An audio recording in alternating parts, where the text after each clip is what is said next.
그러나 너희가 내 괴로움에 함께 참여하였으니 잘하였도다. 아멘. 할렐루야.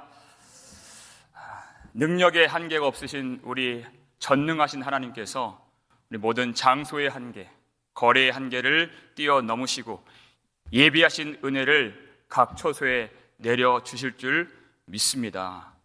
우리가 지난주에 살폈던 빌립보서 4장 13절 말씀, 우리 한국의 신자들, 미국의 성도들 할 것 없이 전 세계에 있는 모든 주의 백성들이 다 사랑하는 말씀이었습니다. 그런데 그 뒤에 나오는 오늘 본문 4장 14절 말씀은 그렇게 인기 있는 말씀은 아닙니다. 어떤 말씀인가 우리 다시 한번 이 본문 읽어볼까요? 읽겠습니다. 그러나 너희가 내 괴로움에 함께 참여하였으니 잘하였도다. 아멘. 이 말씀입니다. 내게 능력 주시는 자 안에서 내가 모든 것을 할 수 있느니라. 이 말씀은 그때 그 모든 것은 바로 십자가를 지고 예수님을 따르는 믿음의 삶을 말하는 것이었습니다. 사람이 할 수 있는 일이 아니었죠. 오직 성령께서 주시는 그 능력, 예수님 안에서 부어주시는 그 은혜의 능력으로만 주님을 따라갈 수 있는 믿음의 삶이 가능하다. 모든 사람들은 편한 것을 좋아하지 불편한 것을 좋아하지 않습니다. 사람들은 안전한 것을 좋아하지 안전이 확보되지 않는 그런 환경을 싫어합니다. 사람들이 인정하고 박수 쳐주는 것을 좋아하지 멸시받고 천대받는 것을 미워하고 극도로 싫어하게 되어 있습니다. 사람들은 다 황제의 길을 걷고 싶어하지 십자가의 길을 걷고 싶어하는 사람은 없습니다. 그러나 내게 능력 주시는 자 안에서 내가 모든 것을 할 수 있느니라. 오직 주님께서 주시는 능력으로 우리는 주님을 따라갈 수 있는 참된 주의 백성이 될 수 있다는 말씀이었습니다. 예수님께서 우리에게 누구든지 나를 따라오려거든 자기를 부인하고 날마다 자기 십자가를 지고 나를 따라올 것이니라 주님 말씀하셨습니다. 자기 십자가를 지고 예수님을 따르는 삶이 바로 예수를 믿는 것이다 이렇게 말씀하셨습니다. 여러분, 주님께 나아갈 때 무엇이 거추장스러워서 무엇이 그 길을 막는다고 하셨습니까? 자기를 부인하고 그랬어요. 무엇이 우리 인생의 우리 신앙의 걸림돌이 됩니까? 누군가를 탓할 수가 없습니다. 누군가를 원망할 수가 없습니다. 내 남편 때문에 내 인생이 이렇게 된 것이 아니에요. 내가 부인 잘못 만나서 내 신앙이 나락으로 떨어진 것이 아닙니다. 나를 미워하는 그 누군가 때문에 내 인생 어려워진 것이 아닙니다. 주님은 자기를 부인하고 그랬어요. 내 인생에 하나님께 나아가는 그 길에 가장 걸림돌은 바로 자기 자신이기 때문에, 자기를 섬기는 마음 때문에 예수님을 왕으로 모시지 못한다 하는 그 말씀인 것입니다.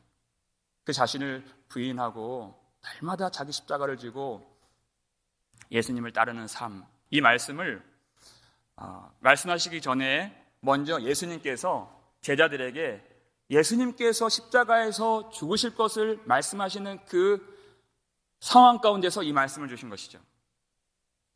먼저 예수님이 십자가 지시겠다는 그 말씀이었습니다. 그런데 이 말씀도 제자들이 이해하지도 못했고 좋아하지도 않았습니다. 특별히 베드로 같은 경우에는 예수님을 꾸짖고 항변에 떨었어요. 그랬더니 그런 베드로에게 예수님께서 사탄아 뒤로 물러가라. 너는 나를 넘어지게 하는 자로다. 내가 하나님의 일을 생각하지 아니하고 도리어 사람의 일을 생각하는도다. 이렇게 말씀하셨습니다. 하나님께서 만세전에 계획하시고 가장 기뻐하시는 하나님의 일은 예수님을 이 땅에 보내셔서 우리를 구원하시는 일이었습니다. 여러분, 예수라고 하는 그 이름의 뜻이 무엇입니까? 바로 구원자라는 뜻입니다. 아들을 낳으리니 그 이름을 예수라 하라. 이는 그가 자기 백성을 그들의 죄에서 구원할 자이심이라. 아멘. 그랬어요. 우리를 죄에서 구원해 주시기 위해서 오신 분, 어떤 기적을 나타내시기 위해서 오신 것이 아니라, 병든 자를 고치시기 위해서 오신 것이 아니라, 하나님 앞에 설 수 없는 우리의 죄를 대속하시기 위해서. 사람의 모든 죄는 죽음이라는 값을 갖게 되어 있습니다. 그 죽음의 삭을 대신 치르시기 위해서 예수님은 속죄의 제사를 위해서, 대속 제물이 되시기 위해서 이 땅에 오셨습니다. 그 하나님의 일이 바로 우리를 위해 대속 제물이 되신 십자가의 죽으심이었습니다. 이 십자가의 제사는 다시 하나님을 섬기는 자들이 제사를 드릴 필요가 없는, 영원히 한 번 드리는 영단번 제사라고 했습니다. 우리는 십자가를 의지하며 십자가에서 흘리신 보혈을 의지하면서 하나님께 언제나 날마다 나아갈 수 있는 것이에요. 그런데 이 말씀을 제자들이 이해하지 못했습니다. 그 하나님의 일을 생각하지 아니하고 그들은 사람의 일을 생각했습니다. 그래서 베드로를 사탄이라 동격화해서 말씀하셨습니다. 사탄은 오로지 사람의 일만 생각하게 합니다. 그런데 그 말이 참 듣기 좋고 감미로워요. 죽지 말라는 것입니다, 여러분. 사람을 위하는 듯 보여요. 사람의 안전을 챙겨주는 듯 들려요. 사람을 생각하는 것처럼 그렇게 보입니다. 그런데 죽지 말라. 그게 바로 사탄이 주는 사람의 생각이라는 것입니다. 사람의 일이라는 것입니다. 베드로가 갖고 있는 믿음의 수준이 그것이었습니다. 고통받기 싫다는 것입니다.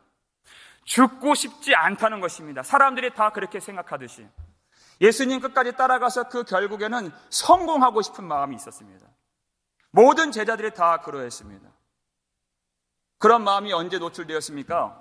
세베대의 두 아들 요한과 야고보의 어머니가 왔을 때, 그때 그 여인이 예수님께 요청했던 그 내용, 내 두 아들을 주의 나라에 하나는 우편에 하나는 좌편에 앉게 하소서. 그 요청과 그 말 속에 모든 제자들이, 예수님을 줄지어 따르는 모든 사람들이 품고 있는 그 마음의 소원이 무엇이었는가 잘 나타나 있습니다. 주의 나라라는 표현을 썼어요. 주님께서 모든 이 로마의 학대와 헤롯 왕의 압제로부터 벗어나게 하는 어떠한 이 땅의 나라를 세우실 때에 내 두 아들이 세상을 호령하는 권력과 힘을 갖게 해달라고 부탁을 한 것입니다. 이 대목에서 우리는 제자들이 예수님의 말씀 중에서 얼마나 자기가 듣고 싶어하는 말씀만 콕 집어서 듣는 사람들인지 잘 알 수 있어요. 분명히 예수님이 주의 나라에 대해서 많이 말씀하셨습니다. 하나님의 왕국에 대해서 많이 말씀하셨습니다. 하나님의 왕국의 권세는 예수님께 있다고 말씀하셨고, 그리고 그 12 제자가 12 보좌에 앉아서 12 지파를 심판하리라 하신 말씀도 들었어요. 그런데 마음속에는 하나님의 나라가 없었습니다. 그랬더니 그 주의 나라가 이 땅의 어떤 나라인 줄 알고 이 땅의 회복과 자신의 성공만을 바라게 되는, 하나님의 나라를 바라보지 못하는 그런 사람의 일만 생각하게 되었다 하는 것입니다. 그런데 그 사람의 일은 누가 생각하게 한다고요? 사탄이 그 일을 생각하게 한다는 것입니다. 사탄은 우리로 하여금 하나님의 나라를 바라보지 못하게 하는 존재입니다. 오로지 이 땅의 나라의 일, 이 땅의 일만 신경 쓰게 하는. 여러분, 질문하겠습니다. 땅에 있는 사람이, 땅에 속한 사람이, 다시 말해 죽은 자들이 하나님의 나라를 생각할 수 있을까요? 절대 불가능합니다. 땅에 속한 사람은 땅의 일만 생각하는 것이 정상입니다. 반대로 하늘에 속한 사람이 땅의 일만 생각할 수 있을까요? 그것도 불가능하다는 것입니다. 그래서 사도 바울이 우리에게 이렇게 권면하고 도전해주고 있습니다. 골로새서 3장 1절 말씀입니다. 함께 읽겠습니다. 그러므로 너희가 그리스도와 함께 다시 살리심을 받았으면 위의 것을 찾으라. 거기는 그리스도께서 하나님 우편에 앉아 계시느니라. 아멘. 그랬어요. 누구에게 주신 말씀입니까? 그리스도와 함께 살리심을 받았으면, 그렇다면 위의 것을 찾으라. 어찌 땅에 있는 사람이 하나님의 나라, 하나님의 영광의 보좌, 그 우편에 계신 예수님을 생각할 수 있겠느냐? 그럴 수 없고, 다시 살리심을 받은 너희는, 교회는, 성도는 마땅히 하나님의 나라 그 위의 것을 바라보고 찾으라 하는 것이에요. 여러분, 다시 살리심을 받았다 그랬습니다. 여러분, 이 말 속에 내포되어 있는 또 다른 의미가 뭐죠? 다시 살리심을 받았다는 말은 한 번 죽었다는 의미인 것입니다. 교회는 한 번 죽었던 사람입니다. 무엇에 대해서 죽었습니까? 죄에 대하여 죽고, 세상에 대하여 죽고, 우리의 정욕에 대해서 죽고, 탐심에 대해서 죽고, 우리의 옛사람이 죽었다고 성경이 우리에게 가르쳐 주었습니다. 우리는 그것을 믿고 세례받고 예수를 따르게 되는 것이에요. 더 이상 나의 옛사람으로 살지 않고, 그 전에 내가 좋아했던 내 이름의 영광을 구하지 않고, 내 자기 자랑을 삼고 기뻐하지 않고, 오직 우리 구주 예수의 이름의 영광을 위해서, 예수의 의의를 위해서, 예수의 나라를 위해서 이제 나의 모든 것을 투신하며 따라가게 되는 믿음의 삶이 열리게 되었다는 것이에요. 이것이 우리 생의 참된 길이요, 참된 진리인 것입니다. 예수를 알면, 그리고 복음을 참으로 믿으면 사람들이 추종하고 추구하고 따라가는, 소원하는 그 길로 절대 갈 수가 없어요. 왜냐하면 그리스도와 함께 다시 살리심을 받았기 때문에 그렇습니다. 인생의 모든 길과 그의 시선과 그의 목적이 이제는 다 달라진 사람인 것입니다. 그것이 우리의 생의 진리인 것입니다. 사람들은 이해할 수 없는, 상상조차 할 수 없는 그 생의 진리를 우리 예수님께서 이렇게 또한 가르쳐 주셨습니다. 요한복음 12장 25절 말씀 함께 읽겠습니다. 자기의 생명을 사랑하는 자는 잃어버릴 것이요, 이 세상에서 자기의 생명을 미워하는 자는 영생하도록 보존하리라. 아멘. 그렇습니다. 자기의 생명을 사랑하는 자, 누가 이 말씀을, 누가 이 진리를 상상이나 할 수 있겠습니까? 생각지도 못할 이 말씀. 사람은 본래 자기 생명을 사랑하게끔 되어 있습니다. 너무나도 안타깝게도 어떨 때는 자기 생명 지키려고 자식도 버리고 부모도 버리는 그런 사건, 사고들이 이 세상에서는 많이 일어나는 그런 어둠의 땅을 우리가 지금 살고 있는 것입니다. 요한계시록 2장 13절을 보니까요, 내가 너희들이 어디에 살고 있는지 잘 아노라 주님 말씀하셨죠. 바로 너희들이 사는 땅은 사탄의 권좌가 있는 곳이라, 사탄이 사는 곳이라 이렇게 얘기했어요. 사탄이 지배하는 곳이라 이렇게 얘기를 했어요. 여러분, 사탄의 권좌가 있는 그 땅은 지옥과 같은 땅입니다. 만일 사탄의 권좌가 여러분 가정에 있다면 사탄은 자기만을 바라보게 해요. 사람의 일만 생각하게 해요. 자기만 생각하게 하고 자기만 높이는 그런 사탄입니다. 아버지는 자기만 생각하고, 어머니는 자기만 생각하고, 자식들은 자기만 생각합니다. 그야말로 콩가루 집안입니다. 거기가 지옥이라는 것입니다. 우리 교회가 해야 될 일은 뭐냐면, 우리 삶의 모든 처소와 우리 모든 가정 안에 하나님의 보좌가 그 중심에 있도록 하는 것입니다. 하나님의 보좌가 그 중심에 있어 그것을 바라보게 되면 아버지는 자기를 부인하고 가족들을 사랑합니다. 어머니는 자기의 유익을 구하지 않고 가족을 위해서 희생하게 되어 있어요. 섬기게 되어 있습니다. 자식들은 자기를 생각하지 않고 부모를 위해서 그렇게 애쓰면서 살게 되는 은혜가 그 가정에 흘러가게 되어 있다는 것입니다. 그런 하나님의 나라가 곧 천국이요, 이 땅에서 우리가 누릴 수 있는 하나님의 낙원이 된다는 것입니다. 근데 사람들은 다 자기 생명을 사랑해요. 그런데 주님의 약속이 자기 생명을 미워하는 자, 자기 생명을 사랑하지 아니하고 그보다 더 주님을 사랑하는 자들, 자기 환경과 처지, 앞길이 어떻게 되는가 상관치 아니하고 오직 주님이 계신다면 그 길에 동참할 수 있는 자들에게 하나님이 그의 영생을 보존시켜 주시고 그의 영생을 지키시고 보호해 주신다고 약속을 해 주신 것입니다. 그와 같은 믿음으로 사도 바울이 황제의 길을 가려하지 않고 오직 주님 계신 곳 그 길에 동참하기 위하여서 복음을 전하다가 지금 감옥 안에 있습니다.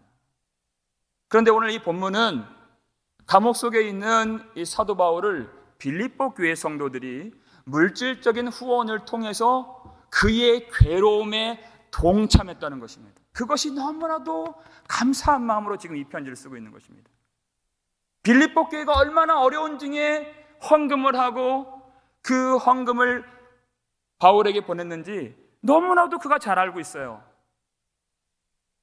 고린도후서 8장 2절 말씀에 환난의 많은 시련 가운데에서, 환난의 극심한 시련 가운데에서 넘치는 기쁨과 극심한 가난이 그들의 풍성한 연보를 넘치도록 하였느니라. 넘치도록 하게 하였느니라.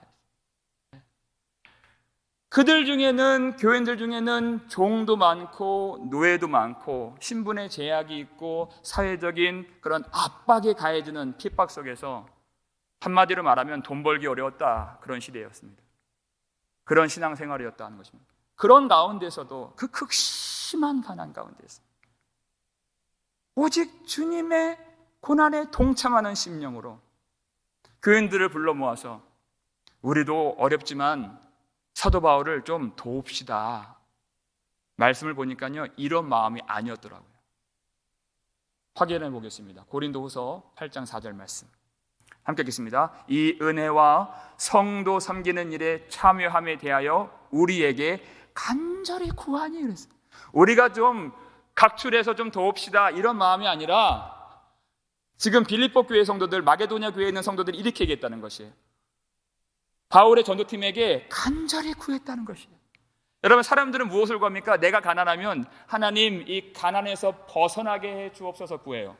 내가 환난과 핍박을 당한다면 하나님 이 상황에서 건져 주옵소서 하고 구해요. 근데 이들은 그걸 구한 것이 아니라 이 섬기는 일에, 그리스도 십자가 함께 지는 일에 우리를 좀 껴달라고, 참여시켜달라고 구했던 것입니다. 여러분, 사람이 힘이 있어서 누군가를 돕고 고난에 동참하는 것이 아니었습니다. 이 편지를 받는 대상은 고린도 교회였죠. 고린도 교회는 빌립보 교회보다 훨씬 크고 훨씬 물질적으로 풍성하고 훨씬 윤택하고 훨씬 안정적인 교회였습니다. 그런데 그들은 그렇게 섬기지 못했습니다. 왜냐하면 그들은 계파를 나누어서 항상 다투고 있었기 때문에, 그들은 세상 향락을 즐거워했기 때문에, 그들은 음란에 빠져 있기 때문에, 자기 은사가 더 높고 더 크다고 자랑했었기 때문에, 사도 바울이 정말 사도가 맞느냐 하는 그 시비 가운데, 질투 가운데, 다툼 가운데 항상 힘을 빼앗겼기 때문에 이들은 섬길 수가 없는 것이에요. 우리가 정말 어디에 힘을 쏟아야 하고 어디에 힘을 쏟지 말아야 하는지 이들은 전혀 알지 못하고 그렇게 그 큰 권세와 능력을 다 허비하고 허랑방탕하게 흘려보냈다는 것입니다. 그렇지만 이 빌립보 교회는 그렇지 않았어요. 그 작은 힘을 가지고서도 그렇게 기도하면서, 여기서 우리에게 간절하게 구하니라고 하는 그 단어 기억나시죠? 헬라어로 네오마이라고 하는 단어입니다.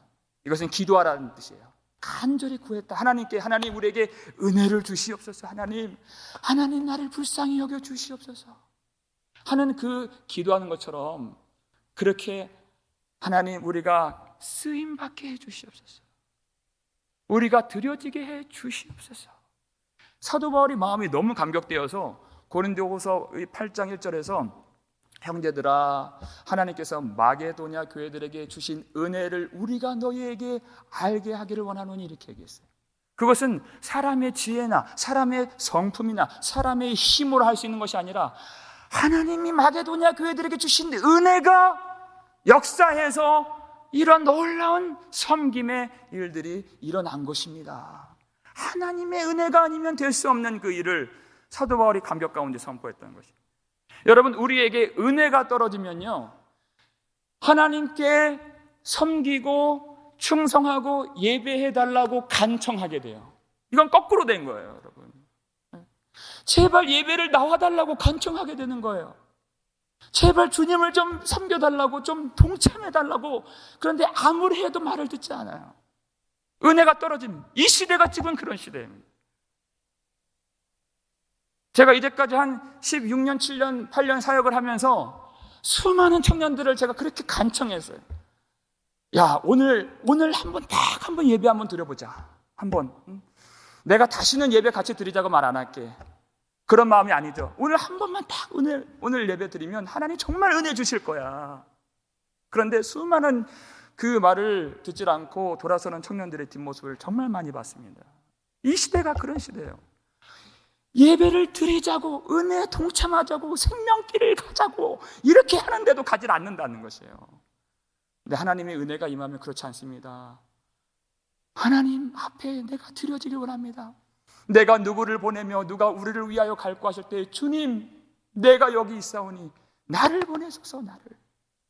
이런 하나님 앞에 그 십자가 지는 길이지만 마다하지 아니하고 내가 가길 원하는 그런 마음. 네. 제가 기억나는 어떠한 청년이 있습니다. 한 8년, 9년 된 것 같아요. 청년이 어떤 회사를 다니다가 이제 출장을 가는데 주말을 끼고 화요일에 다시 서울로 돌아오는 그런 중국 출장이었어요. 근데 그 청년이 너무나도 우리 청년부 예배를 드리고 싶어서, 중국 북경에도 한인교회가 당시 많이 있었습니다. 제가 잘 알죠. 우리 부모님이 계셨기 때문에. 그런데 그것 말고 내 교회, 우리 부서에서 정말 예배 드리고 싶어서 부장님께 얘기했다는 거야. 너 미쳤냐? 안 보내주더라는 거야. 내가 내 돈 내고 비행기표 사서 쉬는 날 주일에 갔다 올 테니까 허락해달라고. 근데 그냥 미쳤다는 말만 듣고 보내주진 않아요. 앞으로 더 잘할 테니까 보내달라고. 그렇게 다짐하고 약속받아서 겨우겨우 그렇게 비행기를 자기 돈 내고 타서 예배 드리고 다시 중국에 돌아가서, 어차피 화요일에 돌아올 건데 그렇게 예배 드리는 이 형제, 이 자매가 얼마나 하나님의 은혜 가운데에서 예배를 드렸겠습니까? 그건 하나님이 주신 은혜가 아니면 안 되는, 사람의 힘으로 할 수 있는 일이 아니라는 거예요. 여러분 다 그와 같은 경험들이 있지 않습니까? 우리가 주님 가신 곳에 우리가 동참한다는 것은, 그 괴로움에 함께 한다는 것은 그렇게 주님을 사랑한다는 것이에요. 주님 우리에게 말씀하셨습니다. 주님을 사랑할 때 사랑하라가 아니라 너희의 마음이 있다면 마음을 다하고, 너희의 힘이 있다면 힘을 다하고, 그 목숨도 있어요. 목숨까지 다해서 하나님을 사랑하라. 그렇게 할 때 우리가 살아있는 자로 판명이 되는 것입니다. 그 동참하는 것은 하나님을 그렇게 사랑한다는 말이에요. 그래서 우리는 그곳이 얼마나 어려운가, 얼마나 멀리 있는가, 어떤 환경인가를 묻지 않고 우리는 거기에 누가 계시는가를 묻는 사람들이에요. 거기에 누가 계시는가? 예수님이 계시는가? 그럼 거기 가야지. 그 말씀이요, 히브리서 13장 12절 말씀입니다. 함께 읽겠습니다. 그러므로 예수도 자기 피로써 백성을 거룩하게 하려고 성문 밖에서 고난을 받으셨느니라 그랬어요. 우리의 강조점이 어디 있습니까? 그러므로 예수도. 그러면 다른 게 보이지 않아요. 성문 밖에서 고난받는 것 어려운 일이죠. 그렇지만 예수가 그 길 걸어가셨다는 것이, 우리를 살리시기 위해서, 우리를 위해서, 우리의 속죄를 위해서 그 성문 밖에서 골고다 언덕에서 고난을 받으신 예수 그리스도. 그렇다면 우리가 어디로 가야겠습니까? 그 길이 바로 다음 절에 나와요. 13절 함께 읽겠습니다.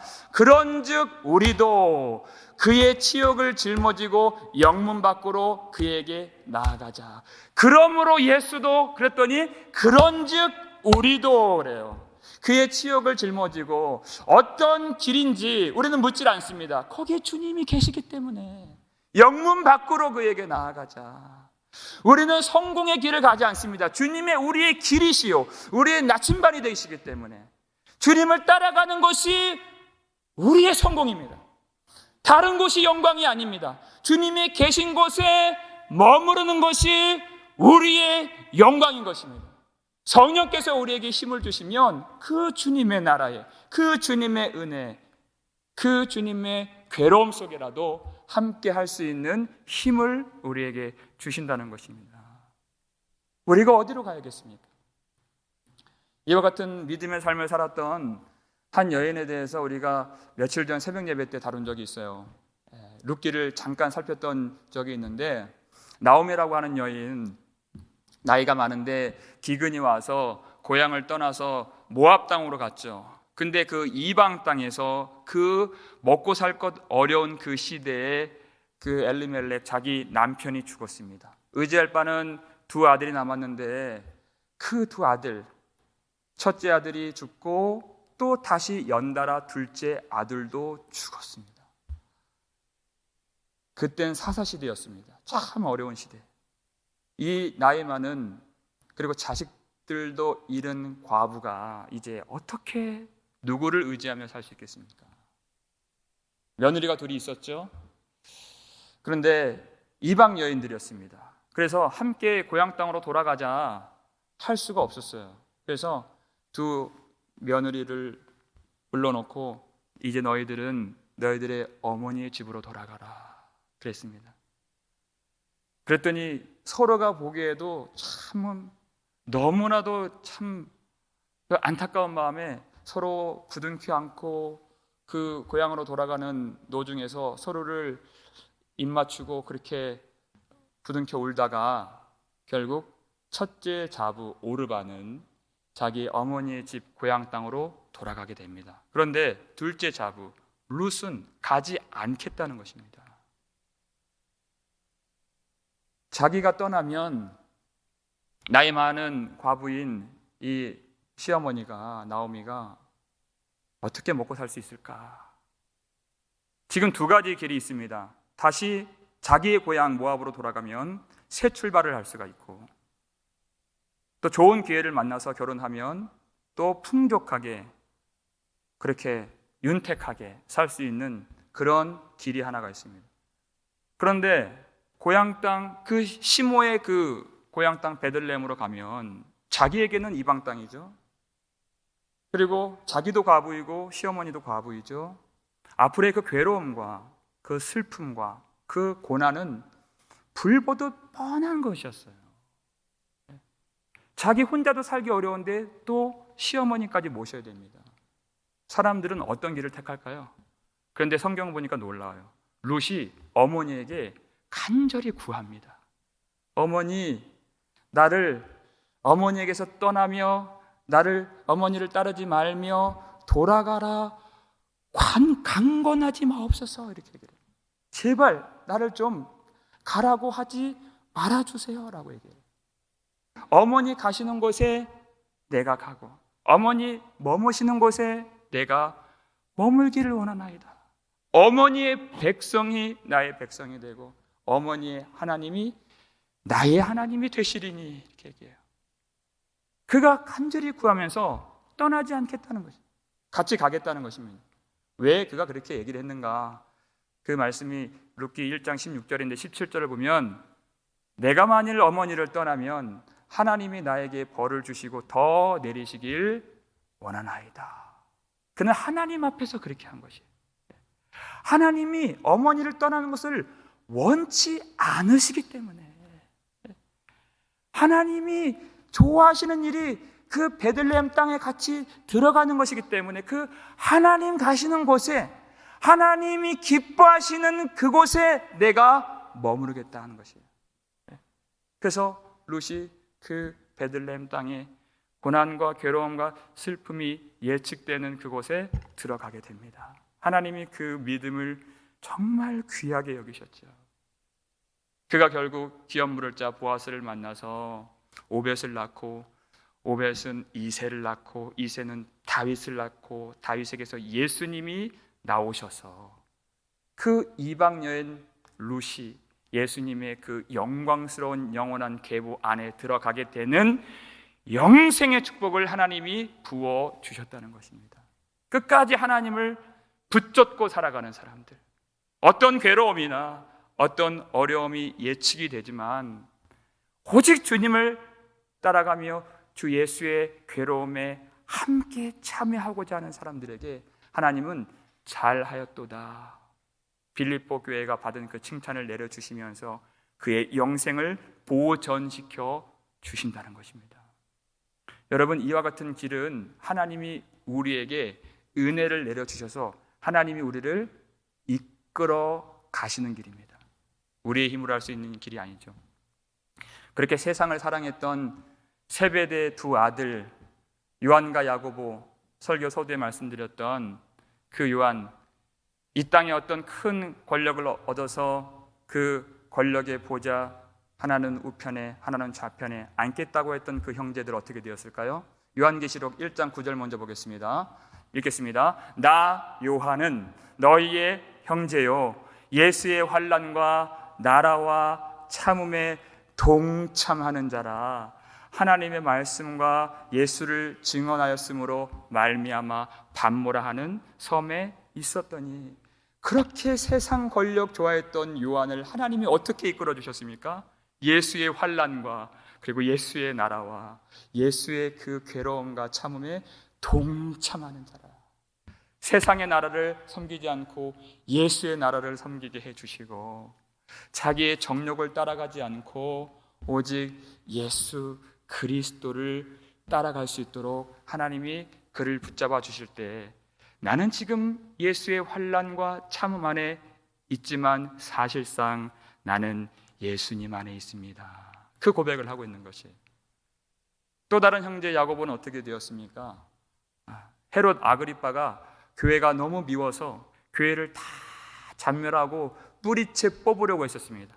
그래서 그 기둥 같은 사도들을 다 죽이면 교회가 없어지겠구나 해서 아주 무서운 칼로 그 사도들을 죽이려고 했을 때, 그렇게 세상 권력 좋아했던, 세상 사랑했던 그 야고보가 그 서슬퍼런 그 헤롯의 그 순교의 그 핍박의 날에 사도 중에 첫 번째 순교자가 바로 야고보가 되었습니다. 세상을 따라가지 않고 오직 주님을 따라갈 수 있도록 주님이 그에게 은혜를 내려주시고 주님을 섬길 수 있도록 인도해 주신 그 하나님. 여러분, 우리가 지금 가슴 아프게도 지금 인터넷 예배를 드리고 있습니다. 한 번도 상상해 본 적이 없죠. 이때 마귀가, 사탄이 노리고 있는 것은 뭐냐면, 우리로 하여금 예수의 길에 동참하는 자가 아니라 그것을 관망하고 시청하는 자로 만드는 이 시대를 살고 있는 것입니다. 거룩한 성도들이 거룩한 예배 현장에서 작게 기도하고 함께 주님을 섬기며 주님을 예배하고 복음을 전하는 그런 삶을 살지 못하도록 그저 그것을 관망하고 그것을 시청하는 그런 마음이 되게 한다는 것이, 우리가 얼마나 이전에 나오고 싶어하는 마음이 있습니까? 근데 우리의 그 편한 것을 좋아하는 마음을 이용해서 시간이 흘러갈수록 우리를 그렇게 멀찌감치 그저 쳐다보는 자로 만든다는 것입니다. 여러분, 우리가 만약에 예배를 시청하거나 관망하면 어떻게 되겠습니까? 함께 동참하는 자는 반드시 사랑하는 자가 됩니다. 여러분, 정말 그 속에 들어가 보세요. 아무것도 쉬운 것이 없습니다. 사도 바울이 잘하였도다 그러잖아요. 함께 동참하면 칭찬하는 자가 됩니다. 위로하는 자가 돼요. 권면하는 자가 됩니다. 격려하는 자가 돼요. 그런데 그 하나도 해보질 않고 시청하는 자들은 반대하는 자가 됩니다. 판단하는 자가 됩니다. 정죄하는 자가 돼요. 예수님 말씀하셨어요. 나와 함께 아니하는 자는 나를 반대하는 자, 이렇게 말씀하셨어요. 나와 함께 모으지 아니하는 자는 해치는 자니라. 우리는 이 상황에서 어떻게 하여야 하나님을 기쁘시게 하는 일인가를 생각하고 동참할 수 있어야 됩니다. 그것이 비단 온라인 예배라 할지라도 어떻게 하면 마음을 더 드리고 어떻게 하면 적극적으로 나의 삶을 드리며 예배할 수 있을까? 여러분, 우리 주님의 이름이 무엇입니까? 주님의 또 다른 이름이 임마누엘이에요. 그 흑암과 사망의 그늘에 앉아있는 그 곤고와 쇠사슬에 묶여있는 우리, 이 땅에 내려오면 그것이 멸시요, 그것이 천대요, 그것이 고통이지만 우리와 함께 해주시기 위해서, 우리를 자유케 해주셔서 하나님 앞에 우리를 올려드리시기 위해서 예수님이 이 땅에 내려오신 임마누엘 하나님, 하나님이 우리와 함께 하시도다. 그게 바로 우리 구주 예수님이십니다. 그 예수님께서 하나님이 우리와 함께 하신다는 것을 우리에게 가르쳐 주신 예수님께서 우리에게 오늘 온라인 예배를 드리지만 우리에게 이렇게 권면해 주십니다. 마지막으로 아가서 2장 10절 말씀 함께 읽겠습니다. 나의 사랑하는 자가 내게 말하여 이르기를, 나의 사랑, 내 어여쁜 자야, 일어나서 함께 가자. 아멘. 나의 사랑, 내 어여쁜 자야, 일어나서 함께 가자. 그 길이 어떤 길인지 우리는 묻지 않습니다. 어떤 괴로움이 있고 어떤 슬픔이 당면하게 될 것인지 우리는 그것이 궁금하지도 않아요. 하지만 우리와 함께 해주시는 주님, 우리의 모든 곤고와 쇠사슬을 끊어주시기 위해서 이 땅에 내려오신 하나님이 우리를 이렇게 부르시는 거예요. 나의 사랑, 내 어여쁜 자야, 일어나라. 눌러있지 말고, 안주하지 말고, 두려워하지 말고 일어나서 나와 함께 가자. 이렇게 우리를 부르실 때 일어나서 주님께 더 나아가실 수 있기를 바랍니다. 온라인 예배를 드리고 있지만 어떻게 하여야 하나님을 기쁘시게 할까? 어떻게 우리에게 마음을 드리면서 주님을 예배할 수 있을까? 성령께서는 이러한 예배를 통해서도 더욱더 우리의 마음을 부어서 주님을 찾게 하시고 더 회개케 하시고 더 주님을 사랑하게 하시고 더 주님 앞에 나아가게 해 주실 줄 믿습니다. 예배하는 자리다. 주님이 우리에게 예수의 깃발을 꽂아 주시면 거기로 모이기를 힘쓰고, 비단 온라인 예배를 할지라도 거기에 모이기를 힘쓰고, 주님을 섬기며 주님을 전하는 자리다, 주님의 영광 나타나는 자리다, 주님을 섬기는 자리다 하면 모이기를 힘쓰고 주님을 예배하며 주님을 섬길 수 있기를 주의 이름으로 축원합니다. 그리하면 바울이 빌립보 교회를 잘하였도다 칭찬해 주었던 것처럼 이 복된 교회, 하나님께서 주님 만나는 날 잘하였도다 칭찬받는 저와 여러분 되실 수 있기를 주의 이름으로 축원합니다.